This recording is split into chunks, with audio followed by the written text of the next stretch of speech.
மத்தேயு சுவிசேஷம் 12ஆம் அதிகாரம் 17ஆம் வசனம் முதல் 21ஆம் வசனம் வரை எல்லோரும் சேர்ந்து பயபக்தியாக நாம் வாசிக்கலாம். ஏசாயா தீர்க்கதரிசியால் உரைக்கப்பட்டது நிறைவேறும்படி இப்படி நடந்தது. அவன் உரைத்ததாவது, இதோ நான் தெரிந்து கொண்ட என்னுடைய தாசன், என் ஆத்மாவுக்கு பிரியமாயிருக்கிற என்னுடைய நேசன், என் ஆவியை அவர் மேல் அமர பண்ணுவேன். அவர் புறஜாதியாருக்கு நியாயத்தை அறிவிப்பார். வாக்குவாதம் செய்ய மாட்டார், கூக்குரலிடவும் மாட்டார். அவர் சத்தத்தை ஒருவரும் வீதிகளிலே கேட்பதும் இல்லை. அவர் நியாயத்திற்கு கிடைக்கும் பண்ணுகிற வரைக்கும் இருந்த நாட்களை முடியாமல் மங்கியிருக்கிற தீயை அணைக்காமலும் இருப்பார். அவருடைய நாமத்தின் மேல் புறஜாதியார் நம்பிக்கையார் இருப்பார்கள் என்பதே. தேவன் தாமே இந்த வசனத்தை ஆசீர்வதித்து நம் அனைவரோடும் கூட பேசுவாராக. தேவனை ஆராதிப்பது என்பது நமக்கு கொடுக்கப்பட்ட மகா பெரிய ஸ்லாக்கியமாய் இருக்கிறது. சங்கீதக்காரர் 150வது சங்கீதம் கடைசி வசனத்திலே சொன்ன விதமாக, நாசியிலே சுவாசமுள்ள யாவும் கர்த்தரை துதிப்பதாக. அவர் நம்மை உண்டாக்கின நோக்கம், அவர் நம்மை உருவகப்படுத்தின நோக்கம் என்னவென்று சொன்னால், நாம் அவரை துதிக்க வேண்டும். காலையில எழுந்து அவர் துதிக்கணும். சமய சந்தர்ப்பங்கள் கிடைக்கும் பொழுது அவரை துதிக்கணும். பாருங்க, நன்றி தெரிவிப்பதற்கும் துதிப்பதற்கும் வித்தியாசம் இருக்கிறது. Thanks giving and worship is different. நன்றி தெரிவிப்பது என்பது வேறு, ஆராதனை செய்வது என்பது வேறு. விசுவாசிகள் அநேக பேர் என்ன செய்யறாங்கன்னு சொன்னா, இந்த நன்றி தெரிவிப்பதையும் ஆராதனையும் அவங்களுக்கு பகுத்து பார்க்க தெரியல, பிரித்து பார்க்க தெரியல. தவறு ஒன்றும் இல்லை. நாம விசுவாசத்துல வளரும் பொழுது அதை நாம கற்றுக்கொள்வோம். பாருங்க, எனக்கு சட்டை கொடுத்தீங்க, எனக்கு பேண்ட் கொடுத்தீங்க, எனக்கு உணவு கொடுத்தீங்க, எனக்கு வேலை கொடுத்தீங்க, எனக்கு வீடு கொடுத்தீங்க, என்னை விபத்துல இருந்து காப்பாற்றினீங்க. இதெல்லாம் ஆராதனை கிடையாது. இதெல்லாம் நன்றி தெரிவிப்பது, ஆண்டவருக்கு நன்றி சொல்வது. அவரிடம் இருந்து நாம் பெற்றுக்கொண்டோம், சில காரியங்களை நாம் பெற்றுக்கொண்டோம். அவர் நமக்காக சில காரியங்களை செய்கிறார். ஒரு விவசாயிக்கு அவருக்கு தண்ணீரை கொடுக்கிறார், மழையை கொடுக்கிறார். அது நிமித்தமாக ஒரு விவசாயி கர்த்தருக்கு நன்றி தெரிவிக்கிறது. Thanksgiving. இது லேவியராகமத்திலே கூட சொல்லப்பட்டிருக்கிறது. Enter into his courts with thanksgiving. சங்கீதம் 100 சொல்லப்பட்டிருக்கிறது. லேவியராகமம் நாம் பார்க்கும்பொழுது அங்கே அவருடைய பிரகாரங்களிலே நன்றியோடு கூட ஜனங்கள் நுழைய வேண்டுமா, வெறுங்கையா வரக்கூடாது. ஆண்டவர் நிலத்துல விளைச்சலை கொடுத்திருக்கிறார். உன்னுடைய நிலம் ஆனது பசுமையாக வளரும்படி செய்திருக்கிறார். உன்னுடைய ஆட்டு மந்தை பெருக வைத்திருக்கிறார். உன் வியாபாரத்தை ஆசீர்வதித்திருக்கிறார். ஆகவே அவருடைய கையின் ஆசீர்வாதத்தை பெற்ற நீ வெறுங்கையனாக வரக்கூடாது. Enter his courts with thanksgiving. அதாவது நன்றி அறிவுதலோடு கூட நாம் அவருடைய சன்னிதானத்தில் வரணும். பொருட்கள் மாத்திரமல்ல, உன்னுடைய வாயின் வார்த்தையினாலே நன்றி தெரிவிப்பது. ஆனாலும் கூட இந்த நன்றி தெரிவிப்பது என்பது ஆராதனைக்கு வித்தியாசமா இருக்கிறது. ஆராதனை என்பது வேறு. Worship is different, ultimate one. ஆராதனை என்றால் என்ன என்று சொன்னா, அவர் யார் என்பதை நாம் சொல்லுவது, அவர் எனக்கு என்னவாக இருக்கிறார் என்பதை சொல்லுவது. அதுதான் ஆராதனை. அவர் யார் என்பதை நாம் சொல்லுவது. நீர் நல்லவர், அவருடைய கேரக்டர். நீர் ஒளியிலே ஜீவிக்கிறவர், நீர் ஜோதிமயமாக இருக்கக்கூடியவர், நீர் சேனைகளின் கர்த்தர், நீர் சொல்லாகும் கட்டளையிட நிற்கும். இதெல்லாம் ஆராதனை. எனக்கு நீ செய்ததை நான் சொல்லுவது, அது நன்றி செலுத்துவது. தவறு ஒன்றும் இல்லை. ஆனாலும் கூட ஆராதனை என்பது வித்தியாசமான ஒன்று. அவர் யார் என்பதை, அவர் சாவாமை உள்ளவர், அது நன்றி தெரிவிக்கிறது. அவர் சாவாமை எனக்கு நான் ஏன் நன்றி தெரிவிக்கணும்? அது நன்றி தெரிவிப்பது கிடையாது, அது ஆராதனை. அவர் சாவாமை உள்ளவர், அவர் பொய்யுரையாத தேவன், அவர் பொய் சொல்லவே மாட்டார். அதற்காக அவரை நாம் ஆராதிக்கணும். 24 மூப்பர் மத்தியில இருக்கக்கூடிய தேவன், 4 மிருக ஜீவன்கள் அவரை துதிக்கின்றன. அதெல்லாம் ஆராதனை. ஆகவே ஆராதிப்பதற்கு நமக்கு வாய்ப்பை கொடுத்திருக்கிறார். நமக்கு ஜீவன் இருக்கும் வரைதான் அவரை ஆராதிக்க முடியும். எனக்கு நன்மை செய்தாதான் நான் ஆராதிப்பேன் என்று சொல்லவே கூடாது. அவர் எனக்கு தீமை செய்தாலும் நான் அவரை ஆராதிப்பேன் என்பது ஆராதனை. நன்றி சொல்லே பழகிட்டீங்கன்னாக்கா, அவர் ஏதாவது ஒரு காரியம் உங்களுக்கு செய்யலன்னு வச்சுக்கோங்க, மாதம் மாதம் உங்களுக்கு சம்பளம் கொடுக்குறாரு ஒரு ஓனர், நீங்க ஒரு இடத்துல வேலை செய்றீங்க, இந்த மாசம் கொடுக்கல, என்ன செய்வீங்க? திட்டுவாங்க. உடனே ஒரு மாசத்துக்கு திட்டுவாரு சொல்றாரு. 2 மாசம் பொறுப்பாங்க, 3 மாசம் பொறுப்பாங்க, அப்புறம் என்ன பண்ணுவாங்க? திட்ட ஆரம்பிப்பாங்க. உழைப்பை மட்டும் வாங்கிட்டு சம்பளத்துக்கு மேல போனஸை கொடுத்தா என்ன செய்வாங்க? சந்தோஷப்பட்டு அங்க அவர் வரும்போது என்ன பண்ணுவாங்க? அவர் காலிலே விழுந்துருவாங்க. சம்பளத்துக்கு மேல போனஸை கொடுக்கும் போது அதெல்லாம் நன்றி தெரிவிக்கிறது. கர்த்தரை நான் எக்காலத்திலும் சோத்தரிப்பேன்னா துதிப்பேன்னு அர்த்தம், சோத்தரிப்பேன்னா ஆராதிப்பேன்னு அர்த்தம். எக்காலத்திலன்னா அது என்ன காலம் இருக்குது? இறந்த காலம், எழுதலாம், வருங்காலமா? என்ன காலம்? சோத்தரிக்கும் காலமா? இல்ல, எல்லாம் எக்காலம்னாக்கா துன்ப காலம், கஷ்ட காலம், இன்ப காலம், சந்தோஷமான காலம், அதுதான் இறந்த காலம், நிகழ்காலம், வருங்காலம் கிடையாது. எக்காலத்திலும் என்னை எங்க வச்சிருந்தாலும் சரிதான், என் துன்பத்தை கொடுத்தாலும், கஷ்டங்களை கொடுத்தாலும், பசியா வைத்தாலும், பட்டினியா வைத்தாலும், நோயை கொடுத்தாலும், மரணத்தையே அவர் வழங்கினாலும் கூட அதற்காக கர்த்தருக்கு ஸ்தோத்திரம், கர்த்தருக்கு ஸ்தோத்திரம். அதுதான் ஆராதனை என்று சொல்லி பார்க்கணும். இந்த ஆராதனை ஒருவராலும் தடுக்க முடியாது. ஒருவேளை நன்றி சொல்வதிலே கூட நம்ம தாமதிக்கலாம், நன்றி எப்படி சொல்றது கூட தாமதம். ஆனா ஆராதிப்பதற்கு எந்த தாமதமே இருக்கக்கூடாது. அவர் செய்தாலும் செய்யாவிட்டாலும், அவர் நம்மை நோக்கி பார்த்தாலும் பார்க்காவிட்டாலும் கூட நம்ம என்ன செய்யணும்? ஆராதிப்பது என்பது நமது கடமையாக இருக்கிறது என்று சொல்லி பார்க்கணும். மத்தேயு சுவிசேஷம் 12ஆம் அதிகாரத்துல வாசிக்கிறோம். ஏசாயா தீர்க்கதரிசியால் உரைக்கப்பட்டது நிறைவேறும்படி இப்படி நடந்தது, அவன் உரைத்ததாவது என்று சொல்லி சொல்லப்பட்டிருக்கு. அப்படின்னா ஏசாயா இதை பற்றி இந்த வசனத்தை குறித்து சொல்லியிருக்காரு. எங்க சொல்லியிருக்கிறாரு? ஏசாயா 42வது அதிகாரம், 42வது அதிகாரம் எடுத்துக்கொள்ளுங்கள். ஏசாயா 42வது, இததான் அங்க சொல்றார். 42வது அதிகாரம் சொல்லப்பட்ட ஒரு சில வசனங்களை நாம் படிக்கலாம், மாறி மாறி படிக்கலாம். ஏசாயா 42 1 நான் மாறி மாறி வாசிக்கலாம். இதோ நான் ஆதரிக்கிற என் தாசன், நான் தெரிந்து கொண்டவரும், என் ஆத்மாவுக்கு பிரியமானவரும் இவரே. என் ஆவியை அவர் மேல் அமர பண்ணுவேன். அவர் புறஜாதிகளுக்கு நியாயத்தை வெளிப்படுத்துவார்.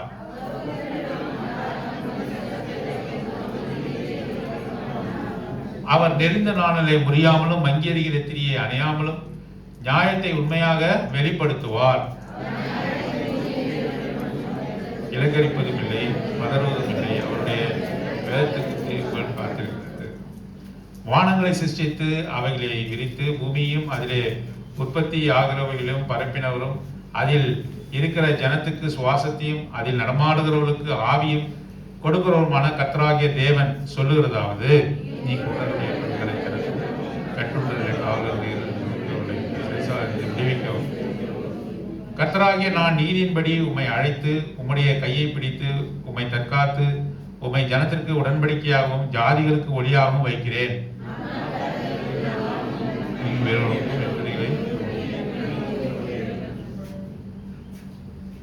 ஆகவே இங்கே ஆண்டவராகிய இயேசு கிறிஸ்துவை குறித்து பிதாவாகிய தேவன் ஏசாயா தீர்க்கதரிசிக்கு சொல்லுகிறதை நாம் பார்க்கிறோம். ஏசாயா தீர்க்கதரிசி மூலமாக ஆண்டவராகிய இயேசு கிறிஸ்துவை குறித்து பிதாவாகிய தேவன் ஏசாயா 42 அதிகாரத்துல 42ஆம் அதிகாரத்துல சொன்னதுதான் மத்தேயு சுவிசேஷம் 12ஆம் அதிகாரத்துல நாம வாசி. நீர் குருடருடைய கண்களை திறக்கும். குருடருடைய கண்களை திறந்தாரா இல்லையா? கட்டுண்டவர்களை காவலிருந்து விடுதலை செய்தாரா இல்லையா? இருளில் இருக்கிறவர்களை சிறைசாலையிலிருந்து விடுவிக்கவும் அவர் செய்தார் என்று சொல்லி, சிறைசாலை என்று சொல்லும் போது பாவம் என்ற சிறையிலிருந்து அவர்களை அவர் விடுவித்தார். அவர் கூக்குரல் இடவும் மாட்டார். அவர் என்ன செய்ய மாட்டாரு? கூக்குரல் இட மாட்டார். வாக்குவாதம் பண்ணவே மாட்டார். ஆண்டவராகிய இயேசு கிறிஸ்து என்ன பண்ணுவாரு? வாக்குவாதம் பண்ண. பரிசேயர் அவர் இடத்துல எப்பொழுதுமே வந்து என்ன செய்தார்கள்? ஓய்வு நாளிலே உங்களுடைய சீஷர்கள் சாப்பிடுவது எப்படி? இந்த ஸ்திரியை குறித்து நீங்க என்ன சொல்லுகிறீர்? இவ கையும் பாவத்திலே கையுமையுமாய் பிடிபட்ட ஸ்திரீ, இவளை குறித்து என்ன சொல்கிறேன்? தர்க்கமும் வாக்குவாதமும் ஒரு கிறிஸ்தவருக்கு இருக்கவே கூடாது. நீ சொல்லணும், கேட்கலன்னா அந்த இடத்த விட்டு என்ன பண்ணிடணும்? காலினுடைய தூசியை உதறி விட்டுட்டு அந்த இடத்த விட்டு போனோம். தர்க்கம் பண்ணுவதோ வாக்குவாதம் பண்ணுவதோ கூடவே கூடாது. நீ சொல்லணும், ஆண்டவரை குறித்து சொல்லணும். ஆனாலும் கூட அவர்கள் ஏற்றுக்கொள்ளவில்லை என்று சொன்னா நீ போராடக்கூடாது, வாக்குவாதம் பண்ணக்கூடாது, கூக்குரல் இடக்கூடாது. அவர் கூக்குரல் இடவும் மாட்டார். நம்ம என்ன வாசிக்கிறோம்? கூக்குரல் மாட்டார், தம்முடைய சத்தத்தை உயர்த்தவும் மாட்டார், வீதியிலே கேட்க பண்ணவும் மாட்டார். அவருடைய மொழி எல்லாம் அன்பின் மொழி. ஆண்டவராக இயேசு கிறிஸ்து நேசிக்கிறார். இதைதான் ஜனங்க கேட்க விரும்புகிறார். ஆண்டவராக இயேசு கிறிஸ்து நேசிக்கிறார், அவர் அன்பாகவே இருக்கிறார். அவர் கூக்குரலிட்டு காரியங்களை அவர் சொல்வதில்லை. பிலாத்துக்கு முன்பாக அவர் என்ன செய்தார்? அவனை எவ்வளவோ காரியங்களை, அவரை அடிபடுவதற்கு முன்பாக, அவரை ஒப்புக் கொடுப்பதற்கு முன்பாக யூதர்கள் எவ்வளவு காரியங்களை சொன்னார்கள். சிலுவிலே அறையும் என்று சொன்னார்கள், வசைத்தும் இடித்தும் பேசினார்கள். பிலாத்தும் கூட உன்னை குறித்து நீ எதுவுமே சொல்வதில்லையா என்று சொன்னார். கேட்டான், பிலாத்து கேட்கிறான், உன்னை குறித்து நீ எதுவுமே சொல்வதில்லையா? அவர் வாய் திறவாத ஆட்டை போல இருந்தால் போடப்பட்டார். அவர் எதுவுமே சொல்லல, ஒரே ஒரு காரியத்தை தான் சொன்னார், நீ சொல்லுகிறபடி நான் தான் என்று சொன்னார். அதை தவிர வேற அது எதுவுமே சொல்லல. ஒவ்வொரு காரியத்திற்கும் அவர் பதில் பேசிக்கிட்டே இருக்கிறார். அநேக பிரச்சனைகளுக்கு, நம்ம குடும்பத்துல வர பிரச்சனைகளுக்கு என்ன தர்ம காரணம்? ஒண்ணுத்துக்கு என்ன சேர்த்து வாக்குவாதமா? என்னுடைய நியாயத்தை நான் ப்ரூவ் பண்ணணும். ஏதாவது ஒரு பொருள் நீங்க தாங்க எடுத்தீங்கன்னாங்க என்ன சொல்லணும்? இல்லைன்னு சொல்லணும் முதல்ல. அதுக்கு அடுத்து நீங்க தான் எடுத்தீங்க, நீங்க போய் சொல்லுங்க. ஆமா, நான் போய் தான் சொல்றேன், நான் தான் எடுத்தேன். முடிஞ்சு போச்சு. அங்கே நான் எடுத்தது தெரியுமா, நான் அது பண்ணன்னு தெரியுமா, நான் போகலன்னு தெரியுமா? நீ என்ன பண்ணக்கூடாது? வாக்குவாதம் பண்ணக்கூடாது. அமைதியா ஒரு வார்த்தை தான் சொல்லணும். அதுக்கப்புறம் என்ன பண்ணக்கூடாது? எதுவுமே வாய் தர ஆண்டவரை நினைச்சுக்கணும். பிரச்சனைகள்லாம் முற்றுப்புள்ளி வைக்கப்படும். அப்படியா? நீ சொல்லுகிறபடியே இருக்கட்டும், ஏற்றுக்கணும். ஏன்னா என்னை குறித்து சாட்சி கொடுக்கிறது யாரு? என்னை குறித்து யார் சாட்சி கொடுக்கணும்? ஆண்டவர் தான் நமக்கு சாட்சி. அவர் என்னை கள்ளன் என்று சொல்லக்கூடாது, அவர் என்னை பொய் பேசுகிறவன் என்று சொல்லக்கூடாது. இந்த ஜனங்கள், என்னோட சொந்தக்காரங்க, என்னோட உறவினர்கள் எது வேணாலும் சொல்லணும், எப்படி வேணாலும் வசைத்து பாடட்டும், இவர்களுடைய காரியம் ஒன்றும் அங்க செல்லுபடி ஆகாது. எல்லாவற்றையும் மௌனமாக ஏற்றுக்கொள்ள வேண்டும் என்று இங்கே பார்க்கிறோம். அவர் கூக்குரலிடவும் மாட்டார், தம்முடைய சத்தத்தை உயர்த்தவும் மாட்டார், அதை வீதியிலே கேட்க பண்ணவும் மாட்டார் என்று சொல்லி இங்கே ஏசாயா தீர்க்கதரிசி ஆண்டவர் பிதாவாகிய தேவன் சொன்னதை இங்கே சொல்லுகிறார். மறுபடியும் மத்தேயு சுவிசேஷம் 12வது அதிகாரத்துக்கு வருவோம். 12ஆம் அதிகாரம் 17வது வசனம். ஏசாயா தீர்க்கதரிசியால் உரைக்கப்பட்டது நிறைவேறும்படி இப்படி நடந்தது. அவன் உரைத்ததாவது, இதோ நான் தெரிந்து கொண்ட தாசன். முதல்ல ஆண்டவராகிய இயேசு கிறிஸ்து யாரு? அவர் தெரிந்து கொள்ளப்பட்ட தாசன். தெரிந்து கொள்ளப்பட்ட தாசன் என்றால் சர்வன்ட் என்ற அர்த்தம். தாசன் என்ற வார்த்தைக்கு என்ன அர்த்தம்? வேலைக்காரன் அர்த்தம். நான் தெரிந்து கொண்ட தாசன். அவர் மாத்திரம் தான் தெரிந்து கொள்ளப்பட்டார். எதற்காக தெரிந்து கொள்ளப்பட்டார்? நம்மை மீட்கும்படியாக, பலியாக தெரிந்து கொள்ளப்பட்டார். ஒரு ஆடானது எதற்கு தெரிந்து கொள்ளப்படுகிறது? லேவியராகவும் 2ஆம் அதிகாரத்துல வாசிக்கிறோம். என்ன வாசிக்கிறோம்? எதற்காக வாசிக்கிறோம்? அது பலி செலுத்துவதற்காக தெரிந்து கொள்ளப்படுகிறது. அது ஆணாக இருக்க வேண்டும், 1 வயது உடையதாக இருக்க வேண்டும், குற்றமற்றதாக பழுதற்றதாக இருக்க வேண்டும், 7 நாட்கள் அதை பாதுகாக்க வேண்டும் என்று சொல்லி பல்வேறு முறைமைகளை கொடுக்கிறார். இதன் மூலமாக நாம் என்ன தெரிந்து கொள்கிறோம்? அந்த ஆடானது பலிக்கென்று தெரிந்து கொள்ளப்படுகிறது. ஆண்டவராக இயேசு கிறிஸ்து அவர் தெரிந்து கொள்ளப்பட்டவர். உனக்காகவும் எனக்காகவும் சிலுவையிலே பலியாக அவர் ஒப்பு கொடுக்கப்படுவதற்காக தெரிந்து கொள்ளப்பட்டவர். இந்த உலகத்துல அவர் பிதாவாக தேவன் பார்க்கிறார். இந்த உலகத்துல நீதிமான் ஒருவனும் இல்லை, ஒருவனாகிலும் இல்லை, நீதியை செய்கிறவன் ஒருவனாகிலும் இல்லை என்று சொல்லி வாசி. ஆகவேதான் ஆண்டவராக இயேசு கிறிஸ்துவானவரை தெரிந்து கொண்டார். இதோ நான் போகிறேன் என்று அவர் சொன்னார். ஆண்டவராக இயேசு கிறிஸ்து பிதாவாகிய தேவனிடத்தில் சொன்ன வார்த்தை என்ன? என்னை அனுப்பும் என்று சொன்னார். எனக்கு ஒரு சரீரத்தை உண்டு செய்யும் என்று சொன்னார். அவர் ஆவியாக இருந்தார். பிள்ளைகள் மாம்சத்தையும் இரத்தத்தையும் உடையவராக இருக்க அவரும் அப்படியானார். எபிரேயர் 2ஆம் அதிகாரத்தின்படி ஆண்டவராக இயேசு கிறிஸ்து ஆவியாக இருந்த தேவன். ஆகவே பலியாக வேண்டும் என்று சொன்னால் அவர் மாம்சமாக மாற வேண்டும். ஆகவேதான் எனக்கு ஒரு மாம்சத்தை உண்டு பண்ணும் என்று அவர் சொன்னார். அவர் தெரிந்து கொள்ளப்பட்டார். எதற்காக தெரிந்து கொள்ளப்பட்டார்? பலியாவதற்கென்றே அவர் என்ன செய்யப்பட்டார்? தெரிந்து கொள்ளப்பட்டார். முதலாவதாக நாம் வாசிக்கிறோம், நான் தெரிந்து கொண்ட என்னுடைய தாசன். தாசன் என்றால் என்ன? என்ன? வேலைக்காரன். இந்த வேலைக்காரனுக்கு எந்த விதமான உரிமையும் இல்லை. நீ இங்க போ என்று சொன்னால் போகணும், வா என்று சொன்னால் வரணும், இந்த வேலையை செய்ய என்று சொன்னால் செய்யணும். அதை மறுத்து பேசுவதற்கு எந்த அதிகாரமும் யாருக்கு இல்ல? வேலைக்காரனுக்கு இல்ல. நீ பலியாக அனுப்பப்பட வேண்டும் என்று சொல்லி ஆண்டவராகிய இயேசு கிறிஸ்து பிதாவாகிய தேவன் அனுப்பினார். அந்த வேலையை செய்து முடிக்க வேண்டும். இவர் இந்த இடத்துல அவருடைய குமாரனாக இருந்தாலும் கூட இந்த இடத்துல பலியாகும் விஷயத்தில் அவர் யாரு? ஒரு தாசன். ஒரு தாசன். தாசன் என்றால் முதலாளி சொல்றதை முற்றுமுடிய செய்து முடிக்கணும். அவர் தெரிந்து கொள்ளப்பட்டார், பலியாக தெரிந்து கொள்ளப்பட்டார். எதற்காக தெரிந்து கொள்ளப்பட்டார்? நம்மை பாவத்திலிருந்து மீட்கும்படியாக தெரிந்து கொள்ளப்பட்டார். அவர் தாசனாக இருந்தார்.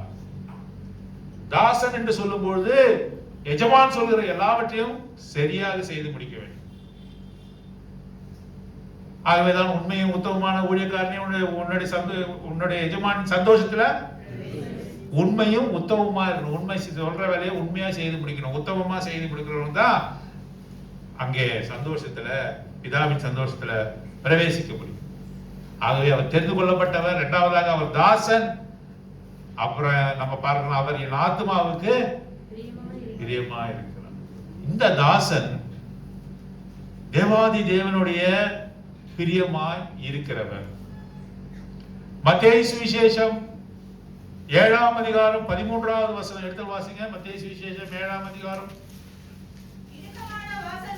இல்ல, மத்தேயு சுவிசேஷம் 4ஆம் அதிகாரம், மன்னிக்கவும், மத்தேயு சுவிசேஷம் 3ஆம் அதிகாரம் 17வது வசனம். அன்றியும் வானத்திலிருந்து ஒரு சத்தம் உண்டாகி, இவர் என் நேசகுமாரன், இவரில் நான் பிரியமாய் இருக்கிறேன். பிதாவாகிய தேவன் என்ன சொல்றாரு? ஆண்டவராகிய இயேசு கிறிஸ்துவை பார்த்து என்ன சொல்றாரு? இவர் என் நேசகுமாரன், இவரில் நான் பிரியமாய். பாருங்க, அவர் தாசன் மாத்திரமல்ல, அவர் அவருடைய நேச குமாரன். குமாரன் என்று சொல்லாமல் beloved son என்று சொல்லப்பட்டிருக்கு. சில பேர் தன்னுடைய குமாரன், இவர் என் குமாரன் என்று சொல்லுவார். என் மகன்பா, இது என்னுடைய மகள் என்று சொல்லுவார். ஆனா இப்படி சொல்லுவாங்க, இவன் எனக்கு மிகவும் அன்பான மகன் சொல்லவே மாட்டாங்க. சொல்றாங்களா? தகப்பன் மகன் சொல்றாங்க, இவன் எனக்கு ரொம்ப பிடிக்குங்க, சொல்ல மாட்டான். பிதாவாகிய தேவன் ஒருவரை குறித்துதான் இப்படிப்பட்ட ஒரு சாட்சியை கொடுத்தார்.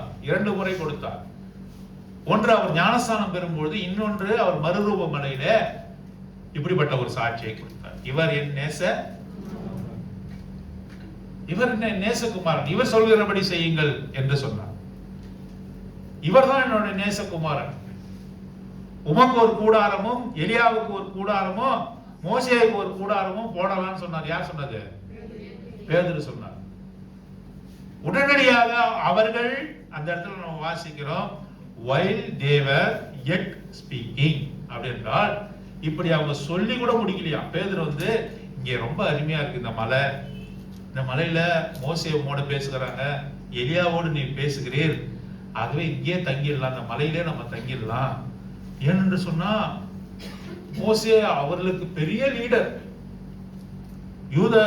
இஸ்ரவேல் ஜனத்துக்கு பெரிய சாட்சியாரு மோசே,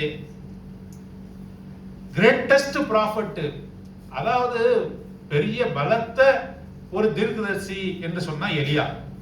2 பேருமே ஆண்டவராகிய இயேசு கிறிஸ்துவிட்ட பேசுறாங்க. அப்ப என்ன நினைச்சிட்டா, இவர்களோடு கூட இயேசு கிறிஸ்து சமமானவர் என்று நினைத்து மிகவும் ரம்மியமாக இந்த மலை இருக்கிறதே, ஆகவே நாம் இங்கேயே தங்கி விடுவோம் என்று சொல்லி, உமக்கு ஒரு கூடாரமும் மோசேக்கு ஒரு கூடாரமும் எலியாவுக்கு ஒரு கூடாரமும் போடலாமா அப்படின்னு அவன் முடிக்க கூட இல்ல. அவன் முடிக்கிறது காட்டியுமே வானத்திலிருந்து ஒரு சத்தம் உண்டாகி, இவர் என்னோட நேசகுமாரன், இவர் சொல்றபடி செய்யுங்க சொல்றாரு. மோசே எலியாவெல்லாம் ஒதுக்கி வை, மோசேவும் எலியாவும் இவரோடு கூட ஒப்பிடுறீர்களா? யார் சாட்சி கொடுத்தது? சத்தமா சொல்லுங்க, யார் சாட்சி கொடுத்தது? யாரும் சொல்ல, இயேசு கிறிஸ்து சொல்ல, ஆண்டவராகிய இயேசு கிறிஸ்து சொல்ல, பிதாவாகிய தேவனே சொல்ல, இவரோடு கூட என் நேசகுமாரனை ஒப்பிடுறீர்களா? நேசகுமாரன் என்பது வேறு. மோசே உண்மையாகத்தான் இருந்தான், மோசே சாந்த குணமுள்ளவன் தான், எலியா வானத்திலிருந்து அக்கினியை இறக்கினவன் தான். ஆனாலும் கூட நேசகுமாரனோடு யாரும் என்ன செய்யக்கூடாது? ஒப்பிடக்கூடாது. முதல்ல காரியம் என்ன பார்த்தோம்? தாசன் தான் முதல் காரியமா? இல்லையே. முதல்ல தெரிந்து கொள்ளப்பட்டவர். இரண்டாவது அவர் யாரு? தாசன் என்று சொல்லப்பட்ட, வேலைக்காரன் என்று சொல்ல. ஏனென்றால் 100% கீழ்ப்படிந்து பிதாவாகிய தேவன் சொன்ன காரியத்தை செய்து முடிக்கிறவர். ஆகவேதான் தாசன் என்ற வார்த்தையை பிதாவாகிய தேவன் அவருக்கு கொடுக்கிறார். மூன்றாவதான காரியம் நம்ம என்ன பார்க்கிறோம் சொன்னா, என் ஆத்மாவுக்கு பிரியமான, இவர் பிரியமான மகன் என்று சொல்லுகிறார். என் ஆத்மாவுக்கு பிரியமா இருக்கிற என்னுடைய நேசன். மிகவும் நேர்த்தியான வார்த்தையெல்லாம் பயன்படுத்துறார். என்ன மாதிரியான வார்த்தை? நேசன். இன்னும் ஒரு கூட ஒரே ஒரு இடத்துல குமாரன் குமாரன் என்றுதான் ஆண்டவராகிய இயேசு கிறிஸ்துவுக்கு பெயர் சொல்லப்பட்டிருக்கிறது. ஆனால் அப்போஸ்தலர் நடபடிகள்ல ஒரு வார்த்தை அவருக்கு சொல்லப்பட்டிருக்கு. என்ன தெரியுமா? பரிசுத்த எழுதி வச்சிருக்கார், பரிசுத்த பிள்ளையாகிய, the holy child. முழு வேதாகமத்தில் ஆண்டவராகிய இயேசு கிறிஸ்துவை குறித்து குமாரன், ஏகசுதன் என்றுதான் சொல்லப்பட்டிருக்கு. ஆனா ஒரு இடத்துல பாசத்தின் காரணமாக ஆவியானவர், பிதாவாகிய தேவன் ஆவியானவர் மூலமாக எழுதி வச்சிருக்க காரியம் என்னன்னு சொன்னா, அப்போஸ்தலர் நடபடிகள் 4ஆம் அதிகாரத்தில் வருகிறது, பரிசுத்த பிள்ளையாகிய இயேசுவும் என்ற வார்த்தை போடப்பட்டிருக்கு. ஆனா ஆங்கிலத்துல அப்படி போடல, the holy servant என்று போடப்பட்டிருக்கு. ஆனா தமிழ்ல நேர்த்தியான வார்த்தை, சரியான வார்த்தை போடப்பட்டிருக்கிறது. அவர் யாரு? பரிசுத்த பிள்ளையாகிய இயேசுவும் என்று போடப்பட்டிருக்கு. 4ஆம் அதிகாரம் 28ஆம் வசனம் நினைக்கிறேன், வாசிங்க.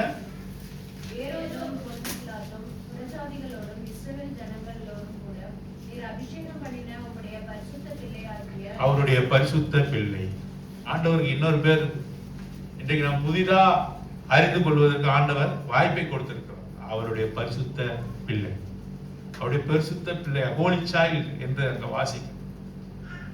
பரிசுத்த பிள்ளையாக இயேசுவும் என்ற வார்த்தை போடப்பட்டிருக்கு. இவர் என்னுடைய, என் ஆத்மாவுக்கு பிரியமா இருக்கிற என்னுடைய நேசர். நேசர், beloved child of the Father, Holy Father. பாருங்க, அவர் எங்கே இருந்தார் என்று சொல்லி போடப்பட்டிருக்கு. யோவான் சுவிசேஷம் 1ஆம் அதிகாரம் 18வது வசனம். பரிசுத்த பிள்ளை மாத்திரமல்ல, அவர் எங்கே இருந்தார் என்பதை மிக தெளிவாக போடப்பட்டிருக்கிறது. கண்டதில்லை, ஒருவனும் ஒரு காலமும் தேவனை கண்டதில்லை. பிதாவின் எங்க இருக்கார் அவரு? ஆங்கிலத்துல போட மடினாக்க தொடைன்னு அர்த்தம். மடினா தொடதான அர்த்தம். மடினா என்ன அர்த்தம்? தொடையில உட்கார வச்சுக்கணும். ஆங்கிலத்தில் என்ன போடப்பட்டிருக்கு தெரியுமா? போசம் என்று போடப்படும். போசம்னா எங்க? உயம் இல்ல, மார்புல சாய்ந்து இருக்கிற பிள்ளை. எப்படி யோவான், அவர் அப்போஸ்தலனாகிய யோவான் ஆண்டவராகிய இயேசு கிறிஸ்துவின் மார்பிலே சாய்ந்து இருந்தது போல, ஆண்டவராகிய இயேசு கிறிஸ்து பிதாவாகிய தேவனுடைய மார்பிலே சாய்ந்து இருந்தவர் என்று போடப்பட்டிருக்கு. தொடையில கிடையாது. வித்தியாசம் நிறைய இருக்குல்ல. இங்க ஹோலி சர்வெண்ட்னு இருக்கு, எங்க ஆங்கிலத்துல பரிசுத்த பிள்ளை இங்க இருக்கு. அங்க என்ன இருக்கு? பரிசுத்த வேலையாள் என்று போடப்பட்டிருக்கு. ஆனா இங்க பாருங்க, the bosom of the Father, பிதாவின் மார்பிலே சாய்ந்து இருந்த ஆண்டவராகிய இயேசு கிறிஸ்துவானவர். பாருங்க, அவருக்கு ஆண்டவராகிய பிதாவாகிய தேவனுக்கு பக்கத்திலே அவருக்கு சிம்மாசனம் போடப்பட்டிருக்கிறது என்று நினைத்திருக்கிறோம். ஆனா எங்க அவர் இருக்கிறார் சொன்னா, எங்க இருக்கிறாரு? அவருடைய மார்பிலே சாய்ந்து கொண்டிருக்கிறார். பிதாவாகிய தேவனுடைய மார்பிலே சாய்ந்து கொண்டிருக்கிறது யார் சொன்னா, ஆண்டவராகிய இயேசு கிறிஸ்து. அவர் பரிசுத்த பிள்ளை. பிள்ளை என்று சொன்னா பாசத்துல அழைப்பது. என் மகனுக்கு சொத்து கொடுக்கிறேன். பிள்ளை என்றால் பாசத்தை பொழிவதுக்கு அர்த்தமாக இருக்கிறது என்று சொல்லிப்பார். என் ஆத்மாவுக்கு பிரியமாயிருக்கிற என்னுடைய நேசன், ஆவியை அவர் மேல் ஊற்றுவேன், என் ஆவியை அவர் மேல் அமர பண்ணுவேன். ஆண்டவராகிய இயேசு கிறிஸ்துவானவர் எப்படியாக இருந்தார் என்று சொன்னா, பரிசுத்த ஆவியானவரால் நிறைந்திருந்தார். நாமும் கூட எப்படி இருக்கணும்? பரிசுத்த ஆவியாரால் நிறையப்பட்டவர்களாக காணப்படும். எதுவுமே பரிசுத்த ஆவியால நிறையப்பட்ட மாதிரி எனக்கு தெரியலீங்க பிரதர், அப்படி கிடையவே கிடையாது. நான் அந்நிய பாஷை பேசல, நான் ஓடல, குதிக்கல, டான்ஸ் ஆடல. என்னை பார்த்தாக்க பரிசுத்த ஆவியானவர் இருக்கிறது என்று மற்றவர்கள் சொல்ல மாட்டாங்க. பரிசுத்த ஆவியானவர் இப்படி வெளிப்பட மாட்டார். அந்நிய பாஷை பேசினால்தான் பரிசுத்த ஆவியானவரால நீ அங்கே நிறையப்பட்டு இருக்கிறாய் என்பதற்கு அர்த்தம் அல்ல. ஓடனா குதிச்சாதான் இல்ல, 24 மணி நேரம் வாரத்துல 7 நாளும் நீ பரிசுத்த ஆவியானவரால ஆளுகை செய்யப்படணும். தீமை செய்யாமல் நன்மை செய்யும்படியாக பரிசுத்த ஆவியானவர் ஏவ வேண்டும். நீ பரிசுத்த ஆவியானால் நிறைந்தவனாக ஜெபம் பண்ண வேண்டும். பரிசுத்த ஆவியானவனால் நீ காக்கப்பட வேண்டும். அதுதான் பரிசுத்த ஆவியானால் நிறையப்படுவது. ஒரு சகோதரர் என்கிட்ட சொன்னார், பரிசுத்த ஆவியானவர் எப்பயுமே அவர் காலையில எழுந்திரிச்சு ஜெபம் பண்ணும்போது நம்ம எங்க வீட்டுல தங்கி இருந்தார். ஜெபம் பண்ணும்போது பார்த்தனாக்கா 4 மணிக்கு எழுந்திரிச்சு அந்த ரூமை சுத்தியே ஓடியாரார். ரூமை சுத்தியே ஓடியாரார். சத்தம்னா சத்தம், அவ்வளவு சத்தம். அவங்க வாக்கிங்கே போக தேவைன்னு நினைக்கிறாங்க. இதுவே வாக்கிங்கா இருக்கும். சுத்தி உடனே வேர்த்து விறுவிறுத்து வெளியே வந்தார். பலவிதமான பாஷைகள் வெளிப்பட்டது.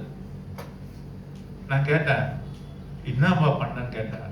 எக்ஸசைஸ் ஏதாவது பண்ணி? இல்ல, பரிசுத்த ஆவியானவர் நினைஞ்சு நிரம்பி ஜெபித்தேன்னு சொன்னார். சரி, அவரோட வாழ்க்கையை நம்ம பார்க்கணும் என்று சொல்லி அவர் எப்படி வாழ்றாரு, அவர் எப்படி பேசுறாரு, அவர் மற்றவர்களோடு எப்படி பழகிறாரு என்று சொல்லி நெருக்கமாக அந்த நாள் முழுதும் பார்த்தேன். அந்த காலையில செஞ்சாரு பாருங்க, அது மாத்திரம்தான் ஜெபம், மற்றதெல்லாம் வேறு. காலையில பரிசுத்தாவி, நாள் முழுதும் அசுத்தாவி. அவர் பேசுறது, அவர் பழகிறது, பொய் சொல்றது பார்த்தா பரிசுத்தாவினால் ஆளுகை செய்யப்படல.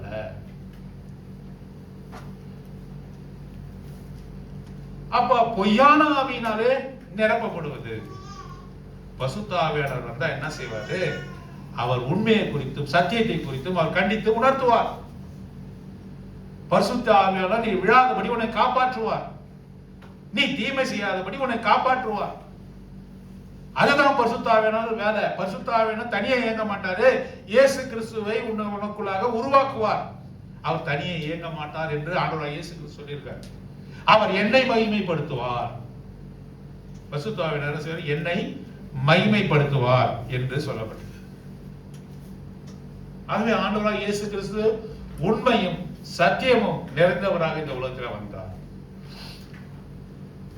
பரிசுத்த ஆவியினாலே நிரப்பப்பட்டவராக இருந்தார். He was filled fully by the Holy Spirit. எங்க வாசிக்கிறோம்? லூக்கா சுவிசேஷம் 4ஆம் அதிகாரம் 1ஆம் வசனம். லூக்கா சுவிசேஷம் 4ஆம் அதிகாரம் 1ஆம் வசனத்தை வாசிங்க. எப்படி இருந்தாரு? பரிசுத்த, சத்தமா சொல்லுங்க, எப்படி இருந்தாரு? பரிசுத்த ஆவியினால் பெற்றுக்கொண்டார்லாம் கிடையாது. இப்போ அங்க வெளியே போனா நம்ம என்ன சொல்றோம்? பரிசுத்த ஆவியை பெற்றுக்கொள்ளுங்க, பெற்றுக்கொள்ளுங்க, பெற்றுக்கொள்ளுங்க, பெற்றுக்கொள்ளுங்க. கிட்டவா தலையில் அடிக்கிறோமோ உனக்கு பெற்றுக்கொள்ளுங்க, பெற்றுக்கொள்வது கிடையாது. குறைவாய் அல்ல, பாதி அளவு அல்ல. பரிசுத்த ஆவி நமக்குள்ள வந்தா எப்படி வருவாரு? நிறைவாய். You will be filled completely. You will be ruled by the Holy Spirit each and every day, each and every minute. ஒவ்வொரு நிமிஷமும் நீ பரிசுத்த ஆவியால் நடத்தப்படுவ. நீயே அவருக்கு விரோதமாக பாவம் செய்தாலும் கூட நீ உணர்த்தப்பட்டு அழுது மன்றாடி மன்னிப்பை கேட்ப. அதுதான் பரிசுத்த ஆவியானவருடைய வேலை. ஆண்டவராகிய இயேசு கிறிஸ்துவுக்குள்ளாக பரிசுத்த ஆவியானவர் உன்னை வழி நடத்துவார். அவர் தன்னை குறித்தே பேசாமல் என்னை குறித்து பேசுவார் என்று சொல்லி இருக்கிறார். பரிசுத்த ஆவியினால நிரப்பப்பட்டவராய் நாமும் கூட ரட்சிக்கப்பட்ட நாளிலே பரிசுத்த ஆவியினால முத்திரை போட. யாராவது வந்து உங்களுக்கு கேட்டாங்க நீ பரிசுத்த ஆவியை பெற்றுக்கொண்டான்னு கேட்டா நீங்க என்ன சொல்லுவீங்க? தெரியல பிரதர், எனக்கு தெரிஞ்சா கை தலைமையில கை வைத்தாங்களா? இல்லைங்க. அந்நிய பாஷை பேசினியா? இல்லைங்க. உன்னால குதிக்க முடியுமா? அப்போ நீ பரிசுத்த ஆவி இல்லைன்னு சொல்லிடுவாங்க. நீங்க அவன் பரிசுத்த ஆவி பெற்றிருக்கேன்னு கேட்டாங்கன்னா நீங்க சொல்லணும் எதிர்வாதம், நாங்க பெற்று இருக்கிறேங்க, நான் பெற்று இருக்கிறேன். அப்ப அந்நிய பாஷை பேசணும், அதெல்லாம் உங்க வேலையில கிளம்புங்கன்னு சொல்லிடுவோம். ஆண்டவருடைய வார்த்தை என்ன சொல்லுதுன்னு சொன்னாங்க, நீ ரட்சிக்கப்பட்ட நாளிலே பரிசுத்த ஆவியினால் நீ என்ன பண்ணப்பட்ட? முத்திரிக்கப்பட்ட. you are sealed. You are sealed by the Holy Spirit. முத்தரிச்சிட்டார். முத்தரிப்பு என்றால் முத்திரை போட்டார் என்ன அர்த்தம்? இதற்கு ஒருவர் உடையவர் என்ற அர்த்தம். நீ போய் திறக்க முடியாது. ஒரு சீல்டு பார்சலை பிரிக்க முடியுமா? பிரிக்க முடியாது. ஓனர் தான் பிரிக்கணும். யாருக்கு அனுப்பப்பட்டது அவங்க தான் பிரிக்கணும். பரிசுத்த ஆவியினால் முத்திரிக்கப்பட்டவர்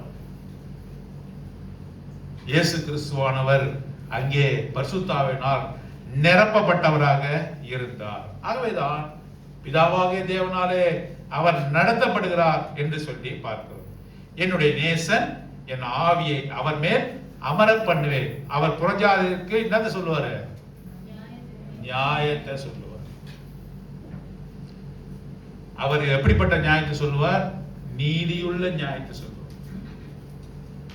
அவர் சொன்னா அதுல நீதி இருக்கும், நியாயம் இருக்கும். விபச்சாரத்திலே கையும் மெய்யுமாய் பிடிக்கப்பட்ட ஸ்திரீக்கு நியாயத்தை அவர் சொன்னார்.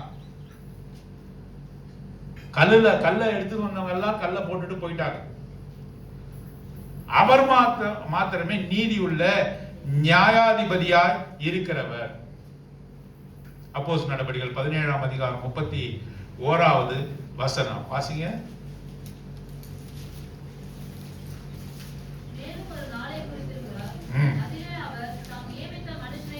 தாம் நியமித்த மனுஷனை கொண்டு. யாரு?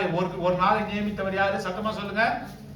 பிதாவாகிய தேவன். சொல்லுங்க, பிதாவாகிய தேவன். அவர் ஒரு நாளை குறித்தார், நியமித்தார். பிதாவாகிய தேவன் குறித்தார். அடுத்த வார்த்தை என்ன?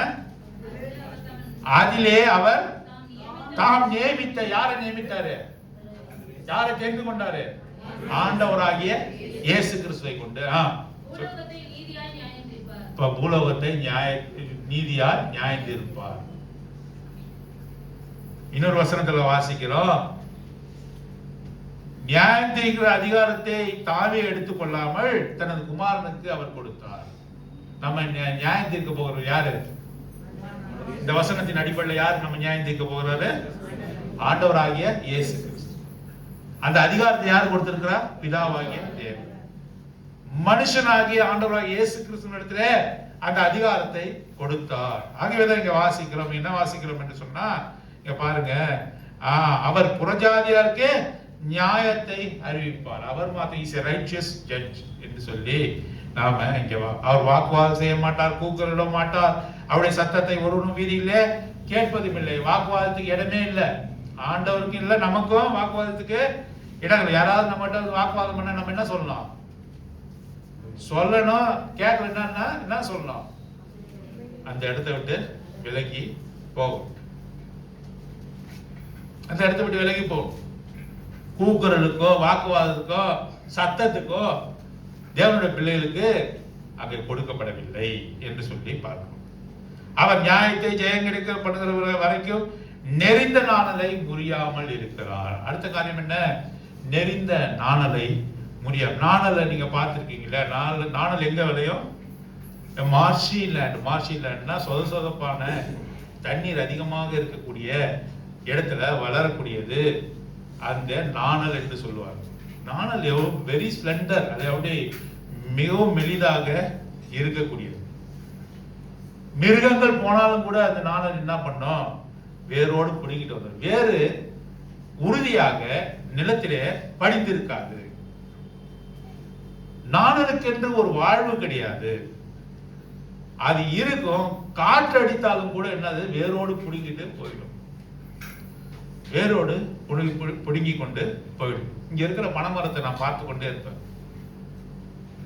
எவ்வளவு காற்று அடிக்குது, எவ்வளவு மழை பெய்யுது, இன்னும் கூட இங்க இருக்கிற குப்பையெல்லாம் வைத்து என்ன பண்றாங்க, அந்த பனைமரத்தை சுத்தி தான் நீங்க பாருங்களேன், குப்பையெல்லாம் ஊர் முழுவதும் வந்து குப்பையை கொட்டி வச்சிருக்காங்க. ரொம்ப கஷ்டமா இருக்கும்.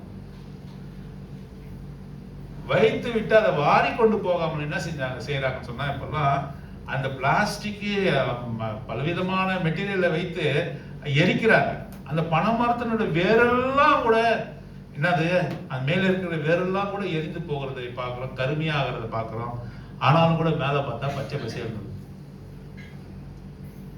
அதோட உறுதித்தன்மை, பனைமரத்தை போல உறுதித்தன்மையை பார்க்கிறோம். புயலுக்கும் காற்றுக்கும் என்ன செய்யுது, அது ஈடு கொடுத்து நிற்கிறது. நாங்கள் அப்படி இல்லை. மிருகங்கள் போனால், மனுஷர்கள் நடந்து போனால், மாத்திரமல்லாமல் காற்று மெதுவாக அடித்தாலும் கூட என்ன பண்ணும், நாணலானது என்ன செய்யும், அது இல்லாமல் போகும் என்று பார்க்கிறோம். நெறிந்த நாணல் என்று வாசிக்கிறோம். நெறிந்த நாணல். நாணலே வந்து எப்படிப்பட்டது, அது பலகீனமானது, சத்துவம் இல்லாதது. இது எப்படி நெறிந்த என்று கிரஷ்டு நாணலாம். நம்முடைய வாழ்க்கை அப்படியாகத்தான் இருந்தது. பாவத்தில் இருக்கும் பொழுது அப்படியாகத்தான் இருந்தது. நம்மை அவர் தெரிந்து கொண்ட விதத்தை குறித்து இங்கே சொல்லுகிறார். மற்றவர்கள் நம்மை அசட்டை பண்ணும் பொழுது, நம்மை ஒரு பொருட்டாக எண்ணாத பொழுது அவர் என்ன செய்தார், நெரிக்கப்பட்ட நாணலாக நாம் இருக்கிறோம். இன்று கூட அநேகர் நெரிக்கப்பட்ட நாணலாக இருக்கிறோம். அதை கருதுவார் ஒருவரும் இல்லை, கன்சிடர் பண்றவங்க யாரும் இல்லை. ஒரு காற்றுக்கு கூட அது தாங்காது, வேரோடு பிடிக்கிட்டு வரும். நெறிந்த நாணலை அவர் என்ன செய்யறாரு, முறியாமலும் இருக்கிறார், அதை வாழ்விக்கிறார். உன்னையும் என்னையும் வாழ்விக்கிற தேவன். நெறிந்த நாணலை போல இருக்கிற உன்னையும் என்னையும் வாழ்விக்கிற தேவனாக அவர் இருக்கிறார். நம்முடைய ரட்சித்த விதத்தை குறித்து நாம் வாசிக்கிறோம். தெருவிலே வீசப்பட்டவர்களாக, தொப்புள் கொடி அறுக்கப்படாதவர்களாக, துணிகளால் சுற்றப்படாதவர்களாக, ரத்தத்திலே கிடந்த நம்மை அவர் நோக்கி பார்த்தார். ஆகவே நெறிந்த நாணலை போல, நாணல் என்று சொன்னாலே அது பலகீனமானது. அது இங்கே சொல்லப்பட்டது நெறிந்த நாணல். அவர் என்ன செய்யறது இல்லை, முறிக்கிறது இல்லை. எவ்வளவு பெரிய ஆண்டவர்! என்னை வெறுக்காத தேவனாக இருக்கிறார், என்னை ஒதுக்கி விடாத தேவனாக இருக்கிறார்.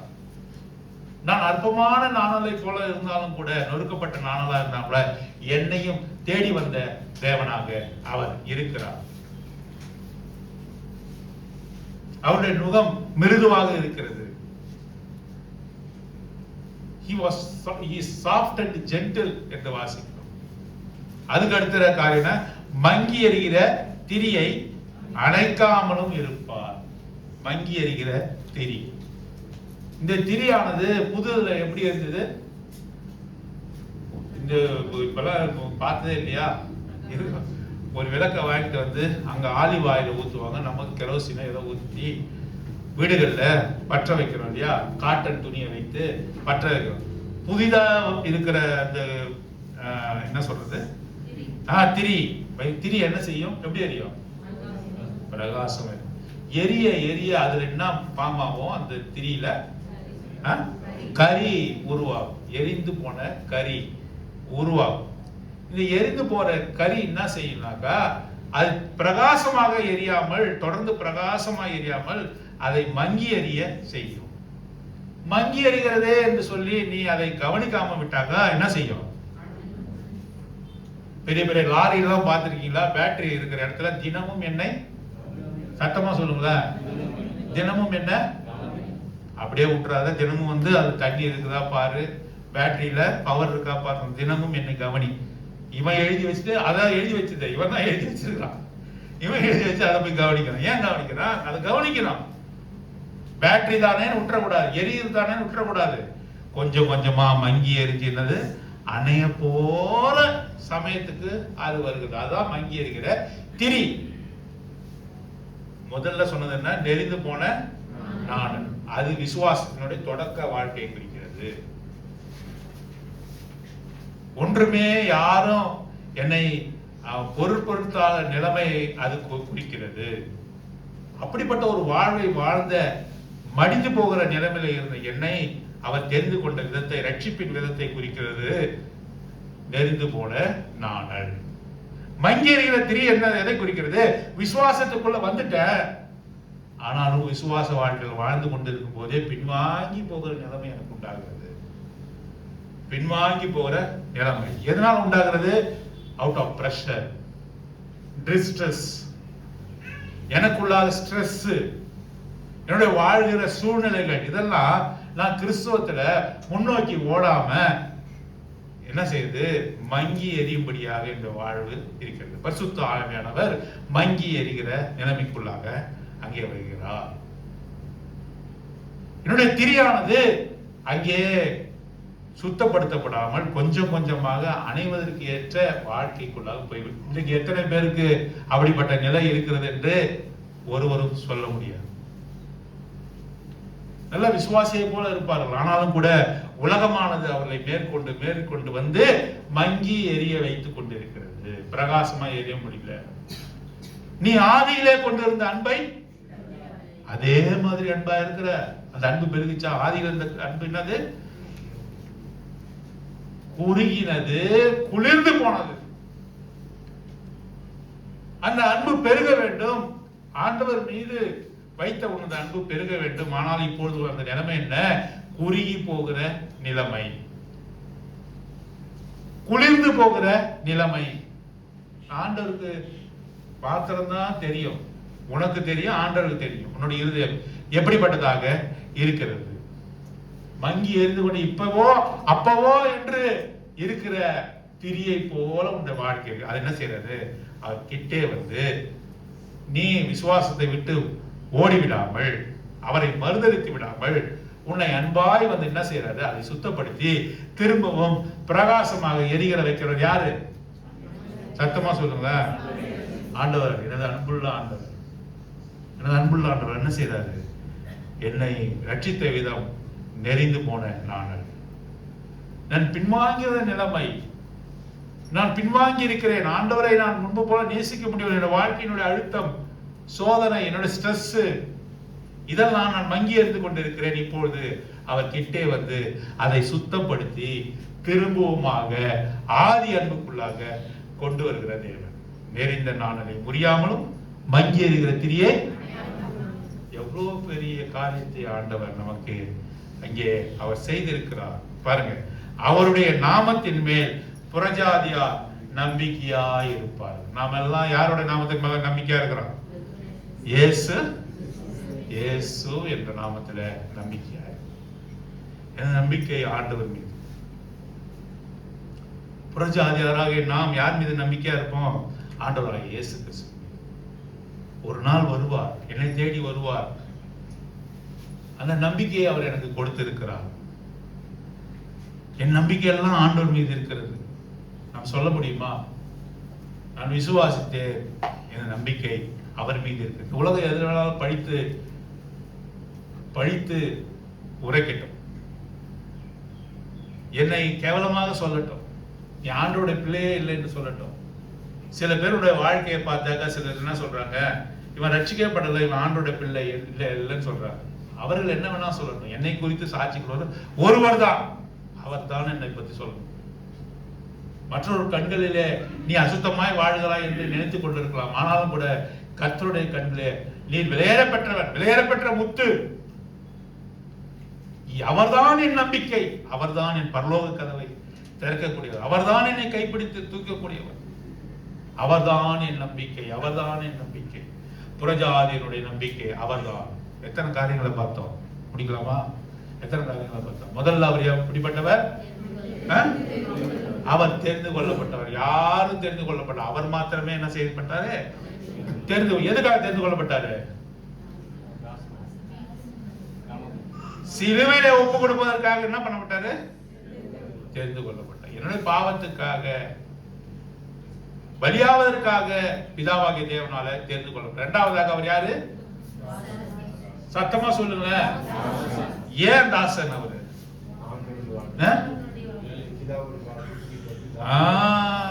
ஒரு வேலைக்காரன் தான் எஜமானுடைய வார்த்தைக்கு முழுவதுமாக கீழ்ப்படியக்கூடியவர். நீ சிலுவையில மரிக்க வேண்டும் என்று சொல்லி அவர் அனுப்பினார், பாதியிலே விட்டுட்டு ஓட்டாரா? இட் இஸ் பினிஷ்ட் என்று சொன்னார். அப்படின்றால் என்ன அர்த்தம்? எல்லாம் முடிந்ததுன்னா உபத்திரம் முடிந்ததா, பாடு முடிந்ததா, என்ன முடிந்தது சொல்லுங்க? அவர் ஏன் அந்த வார்த்தையை சொன்னாரு? நீங்க சொன்ன வேலையெல்லாம் செஞ்சு முடிச்சுட்ட. ஒரு எஜமான இடத்துல போய் ஒரு வேலைக்காரன் சொல்லுறான், எஜமானனே நீ சொன்னீரே அந்த வேலையெல்லாம் செய்து இட் இஸ் பினிஷ்ட் என்று சொன்னார். நான் வந்த வேலை முடிந்தது. ஆண்டவரே, பிதாவாகி தேவரே, நீ சொன்ன வேலையை நான் செய்து முடித்தேன். It is finished. அவர் தெரிந்து கொள்ளப்பட்டவர், அவர் தாசன். மூன்றாவது காரியம் என்ன? ரைமிங்கா இருக்கு தமிழ்ல, ரைமிங்கா இருக்குது. என் ஆத்மாவுக்கு பிரியமா இருக்கிற என்னுடைய நேசர், பிரியமா இருக்கிற என்னுடைய நேசர் இஸ் தி பிலவட் சன். நீங்க சாதாரணமா ஆண்டவராகிய இயேசு கிறிஸ்துவை எடுத்துக்கொள்ள கூடாது. அவரோடு கூட யாரையும் ஒப்பீடு செய்யக்கூடாது. He is my beloved son, only begotten son. For God so loved the world that he gave his only begotten son. Only என்ற வார்த்தை போடப்பட்டிருக்கு. அப்படி என்றால் என்ன? அவருக்கு ஒரே பேரான குமாரன். அவர் தான் ஒரே பேரான. நாமெல்லாம் யாரு? அப்ப யாரு? வெரி குட், தத்து பிள்ளைங்க. We are adopted sons and daughters. But he is the only begotten son. Beloved son. யாரை குறித்து சொல்லல? பரிசுத்த பிள்ளை என்று சொல்லப்படுகிறார். நேசகுமாரன். இவரில் நான் பிரியமா இருக்கு, இவரின் நேசகுமாரன் என்று அவரை குறித்து சாட்சி கொடுக்கிறதை பார்க்கிறோம். என் ஆவி அவர் மேல அமர பண்ணுவேன். பரிசுத்த ஆவியானவர் ஆண்டவராகிய இயேசு கிறிஸ்து மீது எப்படி இருந்தாரு? நிறைவாய் இருந்தார். ஆண்டவருடைய பிதாவாகிய தேவனுடைய ஆவி அவருக்குள்ளாக முழுமையாக காணப்பட்டது. அவர் புறஜாதிக்கு நியாயத்தை அறிவிப்பார். அவர் நீதி உள்ள நியாயாதிபதி. அப்போஸ்தலர் 17:31 வாசிச்சோம் இல்லையா? அவர் ஆண்டவராகிய இயேசு கிறிஸ்துவுக்கு அந்த அதிகாரத்தை அவர் கொடுத்தார். மனுஷனாகிய ஆண்டவராகிய இயேசு கிறிஸ்துவுக்கு அந்த அதிகாரத்தை கொடுத்தார் என்று சொல்ல பார்க்கிறோம். அவர் வாக்குவாதம் செய்ய மாட்டார். அவருடைய மொழி எல்லாம் எப்படிப்பட்ட மொழி? சத்தமா சொல்லுங்களேன். அன்பின் மொழியாக இருந்தது. அதுக்கப்புறம் நம்ம வாசிக்கிறோம், நெறிந்த நாளனை. சத்தமா சொல்லுங்க, நெறிந்த நாளனை. மங்கியர் இத்திரியை நெறிந்த நாளன் என்று சொல்லப்படும் போது எதை குறிக்கிறது? விசுவாசத்தின் வாழ்க்கையின் தொடக்கம். நாம் அசுத்தமானவர்களாக பாவத்திலே இருந்த பொழுது, நம்மை ஒருவரும் பொருட்டாக எண்ணாத பொழுது, கோபாக்கினைக்கு பாத்திரமாக இருப்பதை காட்டுவதுதான் நெறிந்த நாணல். கிரஷ்டு பிளாக்ஸ் என்று வாசி. Crushed blocks. மங்கி எரிகிறது எதுக்கு அடையாளமா இருக்கிறது? ஆண்டவருக்குள்ளாக வந்து பிரகாசமா எரிந்து இப்ப என்ன ஆச்சு? மங்கி கொண்டே இருக்கு. இப்பவோ அப்பவோ ஆண்டவர் விட்டுட்டு ஓடிடலாமான்னு இருக்கிறார். அப்ப வந்து என்ன செய்யறாரு? அவரு ஓடி போன் வந்து உப்புன்னு ஊதி அடிச்சிட்டாரா? கொஞ்சம் நெஞ்சமா எரிஞ்சிட்டு இருக்க, என்ன பண்ணும்? இந்த என்ன பண்ணாரு? நீ அணையாதபடி அதை தட்டி என்ன பண்ணாரு? மெருகேற்றி உன்னை இன்னும் பிரகாசமாக எரிய வைத்தார். விசுவாச வாழ்க்கையில ஓட வைத்தார். அவரே இருந்து யாரு? அவரே யாரு? நம்பிக்கை. கடைசி வார்த்தை என்ன வாசிக்கிறோம்? அந்த வார்த்தையை வாசிங்க. நம்பிக்கையா இருப்பார். அவரே எனது நம்பிக்கையாக இருக்கிறார். ஆகவே இந்த தேவனை நாம் ஆராதித்து மகிழ்வோம்.